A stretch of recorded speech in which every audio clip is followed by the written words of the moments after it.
working overtime, we've got to do our part too. And one of the things I look forward to, and I'm very grateful for, we've got Jared and Stan and Veterans for America First. You know, what they're trying to do is raise awareness and also incentivize and motivate and encourage people to get out and vote, because that's why we're here. That's why we're doing the job we're doing, is to tell people, if you go out and vote, you can make a difference in this election. And I know not one of you wants to wake up on November 6th and go, man, we could have just done a little bit more in Douglas County. Well, let me just ask before I draw this, did everybody enjoy the film? Yeah. Thank you very much. I have a question. So, we all in here are aware of what's going on at the board. Who else is seeing this? Like, some of the people that we vote in to represent us up there on the Hill, because we can't be up there. You know, we're voting for them to represent us, to do something about that. No, Biden's not going to do it. No, Harris is not going to do it. What about all of the other congressmen, people that we vote in up there? I mean, this really just, excuse my language, pisses me off that this is going on. I mean, we can talk about it, but who else is going to see this film? You know, the ones that make the decisions. This film has been watched like 1 million times on Salem Now Network. It is getting out there. But more importantly, we're in Georgia, so I'm going to talk about our Georgia representatives. Marjorie Greene, Andrew Clyde, Barry Loudermill. These people are out there every day fighting for a secure border. It's like Mike Jack, who worked with the president.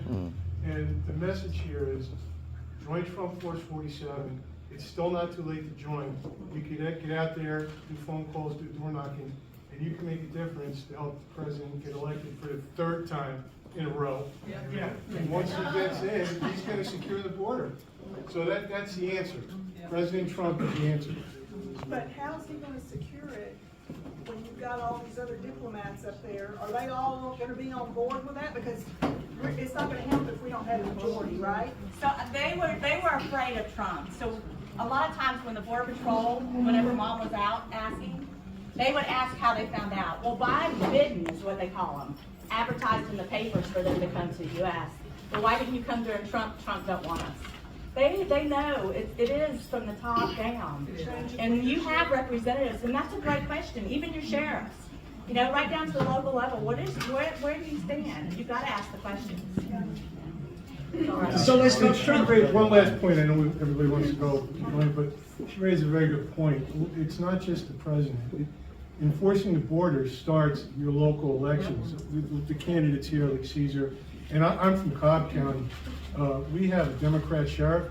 It's horrific. It's basically like catching release at the county level.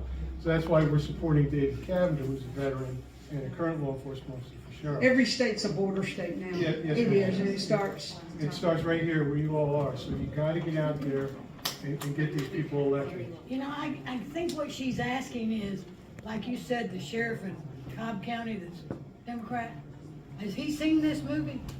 He doesn't want to see this movie. Right, of course.